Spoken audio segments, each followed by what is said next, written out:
Hello everyone, welcome to the smart IAS. हम लोग discuss करने वाले हैं 2025 एपीएससी मेंस का एथिक्स पेपर। एथिक्स पेपर देने के बाद सबके मन में एक थोड़ा सा वैसा था कि एथिक्स पेपर इस बार थोड़ा लेंदी आया है। लास्ट ईयर के कंपैरिजन से इट इज बेट लेंदी। लेंदी मतलब लिखने में क्या लग रहा है, टाइम लग रहा है। क्वेश्चन जो है, क्वेश्चन के बहुत सारे सब पार्ट्स बन रहे हैं, बट स्टिल जो भी आपको क्लास में पढ़ाया गया था उसके बेसिस पे आप सारे आंसर आराम से कर पाए। तो बहुत लोगों का कॉल मैसेज यही था कि सर क्वेश्चन तो हम लोग इजिली कंप्लीट कर पाए और अच्छे आंसर्स को लिख पाए। जो लोग अगले साल एग्जाम दोगे या जो लोग इस साल एग्जाम दे चुके हो, इस पेपर से हम क्या सीख सकते हैं, तो लेट्स अंडरस्टैंड कि हम क्या सीख सकते हैं। अब जैसे पहला क्वेश्चन है, looking at various means of developing compassion, I think empathy is an important factor, the ability to appreciate other suffering. Dalai Lama ji का स्टेटमेंट है। Discuss in the context of building attitude for public service. अब यहाँ पे attitude word आ रहा है जो कि एक कीवर्ड है, यहाँ पे एम्पैथी वर्ड आ रहा है जो एक कीवर्ड है, यहाँ पे कंपैशन वर्ड आ रहा है जो एक कीवर्ड है। तो यहाँ पे आपको अब जैसे एटीट्यूड, अगर ये लाइन नहीं होता, बस ये बोल देता कि अपने हिसाब से आप इसको डिस्कस करो, तो आपका जो पूरा पूरा आंसर होता वो किस पे होता, एम्पैथी पे होता और कंपैशन पे होता। बट यहाँ आपका जो आंसर है वो एटीट्यूड फॉर्म में भी जाएगा कि एटीट्यूड आपका किसी ऑब्जेक्ट को लेके, किसी इवेंट को लेके एटीट्यूड कैसे फॉर्म होता है। फॉर एग्जाम्पल, आप गरीब लोगों की, पुअर लोगों की सफरिंग से इम्फेथाइज करते हो, तो उनका हेल्प करना, उनकी सफरिंग को एलिविएट करना, ये आपका एटीट्यूड बन जाता है। ठीक बात है। ये ट्रेनिंग्स में भी सिखाया जाता है। ट्रेनिंग के टाइम पे आपको डिफरेंट डिफरेंट जगह अटैच भी किया जाता है ना। सीसेट पेपर से, एथिक्स पेपर से भी देखा जाता है कि एथिक्स पेपर से आपका एटीट्यूड डेवलपमेंट कैसे हुआ है। इंटरव्यू के टाइम पे भी आपको एसेस किया जाता है और ट्रेनिंग के मदद से सिखाया भी जाता है। ठीक, तो ये पूरा पूरा आप यहाँ पे डिस्कस कर सकते थे। बहुत इजी टू अंडरस्टैंड क्वेश्चन है, बट इसमें 3-4 कीवर्ड हैं, सबको एड्रेस करना जरूरी है। While a school of thought believes that certain values are universal and eternal, many other believe that values keep on changing with time and situation. तो एक तरफ हम यूनिवर्सल वैल्यू की बात करते हैं, टाइमलेस विजडम की बात करते हैं, और एक तरफ से हम लोग इंडिविजुअलिस्टिक वैल्यूज की बात करते हैं, और ऐसा वैल्यूज जो टाइम और कंटेक्स्ट के साथ क्या होता है, चेंज होता है। सती प्रथा, सती प्रथा के बारे में हम लोग, सती प्रथा जब तक चल रहा था तब तक लोगों को एथिकल लग रहा होगा, वैल्यू सिस्टम वाइज लग रहा होगा, अच्छा लग रहा होगा, मोरल लग रहा होगा, तो चल रहा होगा, है ना। बट सती प्रथा क्या हुआ, खत्म हुआ। वैसे ही समाज की, सोसाइटी की बहुत सारी जो कुरीतियां हैं वो खत्म हुई। ठीक है, होमोसेक्सुअलिटी एक क्राइम डिक्लेयर्ड था, है ना, एडल्ट्री एक क्राइम डिक्लेयर्ड था, वो सारी चीजें क्या हुई, खत्म हुई। तो वो सारी चीजें आपको क्या बताती हैं, वो वैल्यूज जो है टाइम के साथ चेंज हो रहा है। कॉन्स्टिट्यूशनल वैल्यूज चेंज हो रहा है, धीरे धीरे लोगों का वैल्यूज, सोसाइटल वैल्यूज भी क्या होता है, चेंज होता है। ठीक है, बट बहुत सारी वैल्यूज क्या है, यूनिवर्सल है कि आप चोरी नहीं करिएगा, आपको किसी का मर्डर नहीं करना है। ठीक है, there are so many things. ठीक है, रेस्पेक्ट कैसे आपको बड़ों के साथ दिखाना है, बहुत सारी चीजें जो है वो टाइमलेस है। तो वो दोनों में आपको कंपैरिजन कर देना है। Which school of thought do you support, obviously both, दोनों का अपना अपना अलग अलग सिग्निफिकेंस है। Do self confidence, character and spirituality play a vital role in modelling good leadership qualities.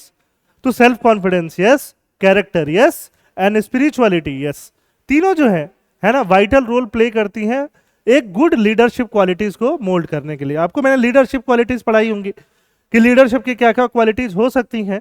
वो सारी क्वालिटीज हैं, आप इनको एक्सप्लेन कर दो, एक एक एग्जाम्पल दे दो। कॉन्फिडेंट का एग्जाम्पल दे दो, कैरेक्टर का एग्जाम्पल दे दो। ठीक है, इसमें कोटेशन भी लिख सकते हो आप। स्पिरिचुअल होना कैसे आपको बेनिफिट करेगा, ठीक बात है कि आप हमेशा ऑप्टिमिस्टिक रहोगे, होपफुल रहोगे, सेक्रीफाइस आपके अंदर रहेगा, वो स्पिरिचुअल होना आपको सिखाता है। ठीक बात है। और इफ सो हाउ, ये सारी चीजें आप एक्सप्लेन कर दो, आपका आंसर हो जाएगा। ये एथिक्स इन इंटरनेशनल रिलेशन की बात हो रही है। Quiet diplomacy is far more effective than public posturing. Quiet diplomacy, शांति तरीके से आप डिप्लोमेसी करते हो दो कंट्रीज के बीच में, तो वो ज्यादा अच्छा है रादर देन पब्लिक पोस्चरिंग आप सबको दिखाते रहो। तो दो कंट्रीज के बीच का इशू है, तो आप दो कंट्रीज के बीच के इशू को कैसे आप डिस्कस करोगे, दो कंट्रीज के बीच में क्वाइटली तरीके से आप डिस्कस कर रहे हो, तो वो क्वाइट डिप्लोमेसी के पार्ट आ जाता है ना। और ये पहले, ये स्टेटमेंट को आप क्या कर दोगे, स्टेटमेंट को एक्सप्लेन कर दो। ये स्टेटमेंट वाजपेयी जी ने इंटरनेशनल रिलेशन के कंटेक्स्ट में एक्सप्लेन किया था, बट इसको आपको पब्लिक ऑफिशियल के प्रॉब्लम सॉल्विंग कंटेक्स्ट में भी आपको एक्सप्लेन करना है। तो पब्लिक ऑफिशियल क्या होने चाहिए, न्यूट्रल होने चाहिए। पब्लिक ऑफिशियल क्या होने चाहिए, एनोनिमस होने चाहिए। तो यहाँ पे पब्लिक पोस्चरिंग नहीं होके एनोनिमिटी पे बहुत ज्यादा फोकस है। Decision making power, problem solving power, efficiency, इस पे बहुत ज्यादा फोकस है पब्लिक ऑफिशियल्स के कंटेक्स्ट में, ठीक है। Albert Einstein, everybody is a genius but if you judge a fish by its ability to climb a tree it will live its whole life believing that it is a stupid। मतलब ये aptitude की बात कर रहा है कि लोगों का एप्टीट्यूड कैसा हो सकता है, हर किसी का अपना अलग अलग एप्टीट्यूड हो सकता है, हर किसी का स्किल सेट अलग हो सकता है। सही बात है, स्किल सेट अलग हो सकता है, एप्टीट्यूड अलग हो सकता है, तो उसके हिसाब से मेंटल और फिजिकल एप्टीट्यूड जो है वो टेस्ट होना चाहिए। जो आईआईटी निकाल सकता है जरूरी नहीं है यूपीएससी क्लियर कर पाए, जो यूपीएससी क्लियर कर पाता है जरूरी नहीं है कि उसका आईआईटी निकला हो, ठीक है। जो म्यूजिशियन है, जो डॉक्टर है, जो इंजीनियर है, सबके लिए अलग तरह का एप्टीट्यूड चाहिए, अलग तरह की कैपेबिलिटीज चाहिए। वैसे ही सिविल सर्वेंट के लिए अलग चाहिए। तो ये सारी चीजें आपको वहां पे बता सकते हो। You are posted as a medical officer in a rural dispensary, the area is basically inhabited by poor people who are either marginal farmer or tea garden worker. You have found that the infant mortality rate is high in the area in comparison to average in the state. You have also identified the non-vaccination and incomplete vaccination. ये vaccine hesitancy के ऊपर question हो गया। आप emotionally intelligent हो तो कैसे आप वैक्सीन हेजिटेंसी को हटाओगे, कैसे आप इस गोल को अचीव करोगे? तो आपका इमोशनल इंटेलिजेंस कि लोग, पहले तो आप उस एरिया की स्टडी करो कि लोग अगर वैक्सीन नहीं लेना चाह रहे हैं तो क्यों नहीं लेना चाह रहे हैं, ठीक है। वो स्टडी करो, वो कॉजेज का पता करो आप, ठीक है। फिर आप उन लोगों को आइडेंटिफाई करो जो लोग एजुकेटेड हैं, जिन लोगों का सोसाइटी में थोड़ा मान सम्मान है, जिन लोगों ने वैक्सीन ले रखा है, ठीक है, उन लोगों से बात करो, उन लोगों को कन्विंस करो। और कई बार होता है ना कि स्टेट जो कि एक डीएम है या डीसी है या जो भी एसीएस ऑफिसर है, वो क्या है, स्टेट को रिप्रेजेंट कर रहा है, गवर्नमेंट को रिप्रेजेंट कर रहा है। और ये कम्युनिटी जो है, कई बार इनमें मिसट्रस्ट होता है, डिस्ट्रस्ट मिसट्रस्ट। तो ये डिस्ट्रस्ट मिसट्रस्ट वाली जो सिचुएशन होती है, जिसके वजह से इनकी बात ये नहीं मानते हैं, है ना। कभी एट्रोसिटी स्टेट द्वारा की गई होगी परसीव्ड रूप से, या जैसे भी, उन चीजों को आप फाइंड आउट करो, कम्युनिटी लीडर्स को सामने लाओ, है ना। धीरे धीरे चीजों को फ्यूल करो। जब ये धीरे धीरे चीजें होंगी ना, धीरे धीरे लोगों तक ये इन्फॉर्मेशन पहुंचेगा, वैसे करके आप कॉम्प्रिहेंसिव अप्रोच बना सकते थे, ठीक है। छोटा सा केस स्टडी हो गया एक तरह से ये, ठीक। अब इस क्वेश्चन में क्या है, coaching institute contribute to the holistic making of civil servant, can it be comprehensively held that? Answer तो यस ही है। स्कूल सिस्टम और कॉलेज सिस्टम तो क्या कर रही है, कमी कर रही है। कोचिंग सिस्टम की जरूरत क्यों है? क्योंकि स्कूल और कॉलेज या तो अच्छे नहीं है, या तो फिर आप अच्छे नहीं हो जब आप स्कूल और कॉलेज में पढ़ रहे हो।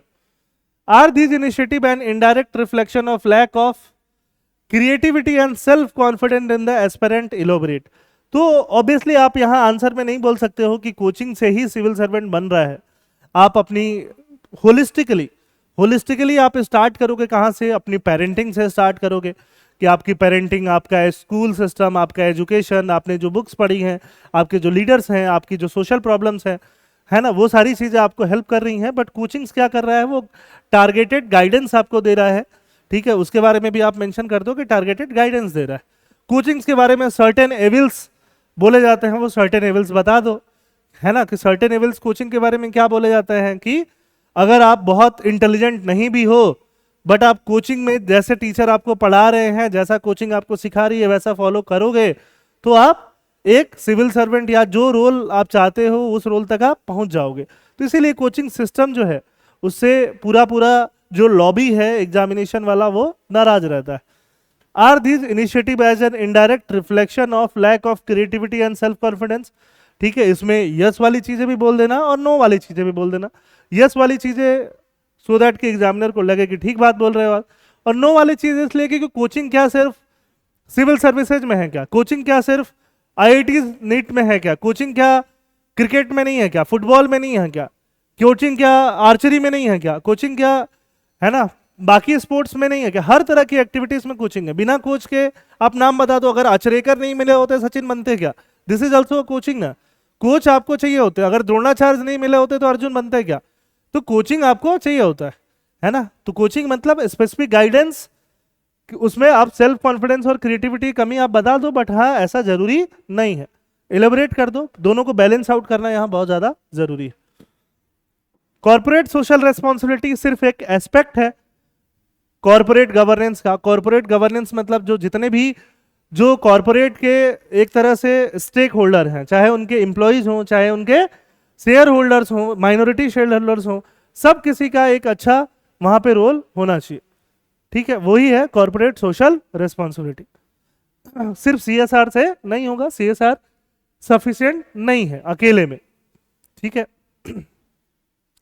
फेक न्यूज तो आसान सा क्वेश्चन था, है ना। फेक न्यूज के ऊपर तो सोशल मीडिया, फेक न्यूज के ऊपर यूपीएससी में भी क्वेश्चन आया, मैंने क्लास में भी करा ही रखा है।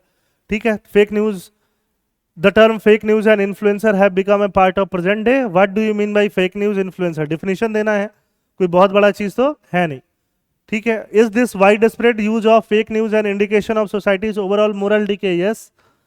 उसको एक्सप्लेन करो। To what an extent if at all are influencers different from thinkers and philosopher from past? Past के फिलोसफर से, पास्ट के थिंकर से इन्फ्लुएंसर अभी कैसे डिफरेंट है? आज के इन्फ्लुएंसर क्या है? प्रॉफिट ड्रिवन है, पर्सनालिटी ड्रिवन है। ठीक है, फिलॉसफी से दूर दूर तक उनका रिश्ता नहीं है। आज कोई भी इन्फ्लुएंसर बन जाता है जस्ट बिकॉज उनका पब्लिक में फॉलोइंग हो। ठीक है, तो ये सारी चीजें आप बता दो। What is the meaning of social audit? Social audit आपको डिटेल में पढ़ाया है। ठीक है, ऑडिट क्या होता है, सोशल ऑडिट क्या है? सोसाइटी जो है ऑडिट सिस्टम में पार्टिसिपेट करती है। पब्लिक फंड को कैसे यूटिलाइज करें, ये सब बताया गया है। ये एक जेनरिक क्वेश्चन है जो आराम से आप लिख सकते थे। अकाउंटेबिलिटी ब्रीड्स रिस्पॉन्सिबिलिटी, अकाउंटेबिलिटी से ही रिस्पॉन्सिबिलिटी आता है। अकाउंटेबल किसी को रखोगे तो धीरे धीरे रिस्पॉन्सिबल बनते जाएगा। अगर आप अकाउंटेबल नहीं रखोगे तो वो रिस्पॉन्सिबल भी नहीं बनेगा, है ना। इथिकल गवर्नेंस वगैरह चैलेंजेस, ये भी एक जेनरिक क्वेश्चन है, आप लिख सकते थे आराम से। Public service is public trust requiring employees to place loyalty to the constitution, the laws and ethical principles above private gains. Obvious बात है, आपको वैल्यूज को आगे रखना है, अपने प्राइवेट गेन के ऊपर किसको रखना है? कॉन्स्टिट्यूशन को रखना है, लॉज को रखना है, एथिकल प्रिंसिपल को रखना है। तो ये तो ऑब्वियस ही है, ये चीज तो हम लोग पढ़ते ही हैं, फेयरनेस, सर्विस डिलीवरी, इन सब के बारे में। फिर एक केस स्टडी आ गया आपके पास। You are posted as an additional SP in the district and you have been tasked to sensitise the official in the police station about the child labour. ठीक है, and also to enforcement through your initiative and investigation 3 numbers of brick kilns were closed recently because of violation of the act।